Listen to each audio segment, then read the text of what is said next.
Ludivine, j'aurais à partager avec toi une anecdote sympathique où j'avais un de mes chats qui est toujours adorable, avec plein de câlins, qui est plein d'amour, qui va vers mon autre chat, qui veut faire joujou avec lui, qui veut lui faire des câlins et il se prend des baffes en retour. Et j'aimerais faire le point avec toi par rapport à ce qui se passe aussi chez les humains. Dis-moi ce que toi tu en penses. J'en pense que c'est exactement ce qui se passe quand on arrive sur Terre. Quand on arrive sur Terre, on arrive plutôt avec un vrai élan de cœur, un vrai élan d'amour. En étant tout petit, tout bébé, etc., ou petit enfant, on n'a qu'une seule envie, nous, le matin au réveil, c'est tu te réveilles, tu as envie de jouer, tu as envie de t'amuser. Tu es pris d'un élan de vie, d'un amour intérieur. Et ce qui se passe, c'est que tu vas avoir envie de le partager avec l'autre. C'est exactement ce qui se passe avec ce petit chat. C'est-à-dire, il est là, il est boule d'amour, il veut partager, il a envie de créer quelque chose, il a envie de créer un lien ou de créer peut-être un jeu avec l'autre. Sauf que l'autre en face, la façon dont il réagit, il le repousse. Et c'est ce qui peut se passer quand on est enfant.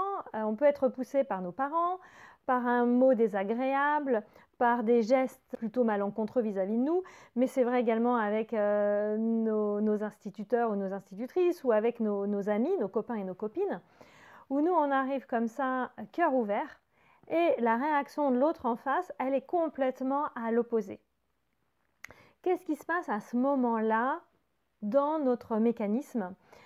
On va avoir notre cerveau qui va enregistrer tous ces épisodes de vie et qui va commencer à se poser la question si c'est si bien que ça, si c'est si juste que ça d'avoir tout cet élan, cette joie, cet amour à partager, et si au final tout cet amour ne devient pas dangereux pour nous, ne devient pas en fait contre-productif. Et qu'est-ce qui va se passer? On va essayer de trouver au final une autre façon de rentrer en interaction avec l'autre, puisque quand on y va avec toute notre joie, tout notre élan, tout notre amour, et qu'en face on se prend un mur, on va commencer à se monter nous-mêmes un mur à l'intérieur de nous. Ce qui fait qu'on va commencer à se couper de notre énergie d'aimer, se couper de cet élan de vie, se couper de cet enthousiasme. Et puis on va commencer également, nous, au final, quand on va rencontrer quelqu'un qui va arriver aussi avec tout cet amour, etc., à plus pouvoir entrer en relation avec lui.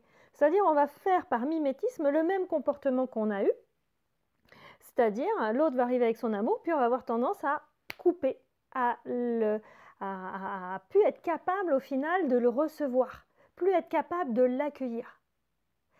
Et c'est souvent ce qui se passe dans nos expériences de vie, la grande majorité, en tout cas de nous en tant qu'Européens, c'est que la façon dont on vient au monde, la façon dont on est accompagné étant enfant, au lieu de promouvoir cet élan de vie, cet amour, c'est plutôt l'inverse. On a plutôt en face des contraintes, des obligations, des contradictions. Arrête de nous embêter, arrête de faire du bruit, mais laisse-nous tranquille, arrêtez de crier, arrêtez de jouer, vous faites trop de bruit, etc., etc. Ou quand on arrive avec tout notre élan pour dire à notre maman, je t'aime maman, mais qu'elle n'est pas dans les bonnes dispositions et qu'elle a juste envie de se reposer et qu'il ne reçoit pas cet amour, ça nous commence à nous créer des très très grosses blessures intérieures et on va se monter des murs et on va se couper au fur et à mesure de cet amour.